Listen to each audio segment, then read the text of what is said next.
All right, now I'm live. I'm going to try this again. I just tried it a minute ago and I didn't have the audio working properly. So here we go again. I was just checking out X online and stumbled across Lance Lambert post from Resi Club. I'm not a paid member of Resi Club, but I was kind of looking at his stats. Southwest Florida's got what looks like a huge surge in inventory of housing, which makes sense because they got hit with the hurricane, and then they've got insurance issues, and then they got some of that short-term rental supply as rates went up, and that they're not getting the occupancy they used to. I'm not sure exactly what's going on there. I owned one, and I sold it just before the peak, so I got out. It didn't feel right to me, that business market. I didn't like short-term rentals versus long-term rentals, so I sold that in Florida and reinvested up here in my market. So I'm going to go through some of the stuff he shared online and see if I can do this one right again. So I'm going to share a screen. I'm going to share a window. Aha, this is where I went wrong last time. Okay, so now you can see this. So we've got, this is what Lance Lambert posted over on X. And this is part of the Resi Club. So basically what we've got here is we've got Punta Gorda, Cape Coral, Fort Myers, Sarasota, Naples.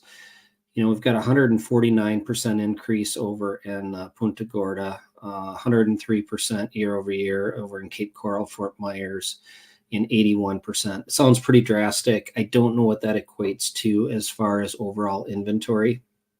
So I don't have the stats of that local market. I can do some research and kind of find it. I was just kind of curious. So I thought I'd share my research, my quick look at the markets here. So I wanted to just compare what it looks like to the market I know and understand here. So we've got Minneapolis and St. Paul over right here, number 16. We have a 7% increase year over year.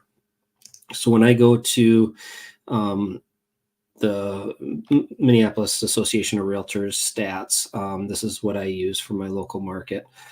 We've got a 13% increase, but this is for February. If we go back to his data, I think his is for, it's from January. So January, this is probably, I did look earlier, it is correct. We had a 7% increase in January. Now for February, we're 13% year over year added inventory. So added inventory is good. You can see the historical balance here. We surge in the spring market, and then we kind of peak going to the fall and winter markets. So that's what all these ups and downs are. And then the overall wavelengths, you can see when we had the housing crash, and back in 2006, 2007 was kind of the height of it.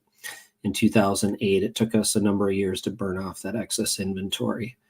What we should be sitting at is this we have 6,600 houses for sale and a population of about 3 million. That's just not enough.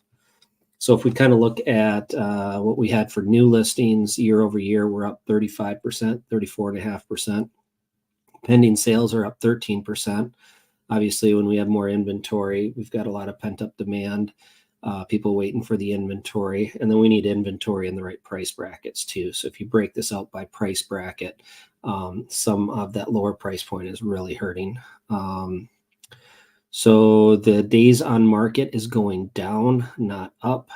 So that we've gone down 3%, and median list price is going up, median sales price is going up, price per square foot is going up. So showing time, housing value index, that's a new one. I got to look into that one. Percentage of list price received, we're getting over list price is coming up a little bit, 97.5 versus 97.2 last year.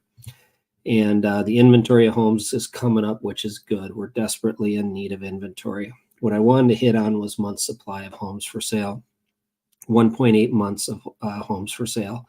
So that means at the current rate of sales, it's going to take 1.8 months to sell every house, all 6,665 houses. It'll take 1.8 months to sell that remaining inventory if sales keep the same pace.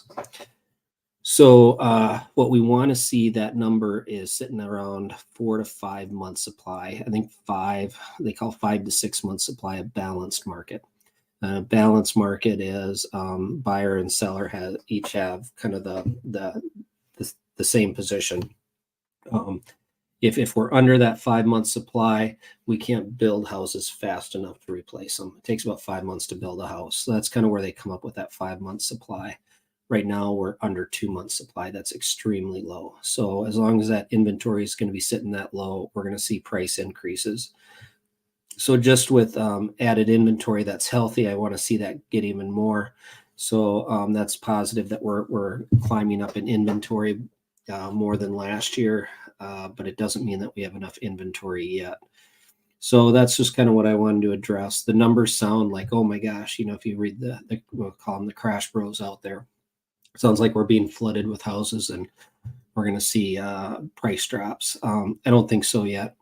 I don't know about Southwest Florida. I do want to check into that. I mean, maybe there's some opportunities with some damaged housing from the hurricanes. I don't know if that inventory's been sold up yet or where that's at. I don't work that market. So if anyone's got any connections down there, I'd be interested in learning more about it. Always looking for opportunities out there. And that's what I got for tonight.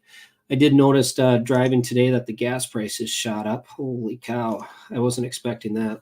Went up about 20 cents a gallon. So I believe that's due from the springtime blend, where they switch over to the summertime blend, I should say. So hopefully that's it, and not more inflation pressure. And that's what I got for today. If you got any comments, please leave it in the chat box there, and I will be in touch. Have a good one. Thanks.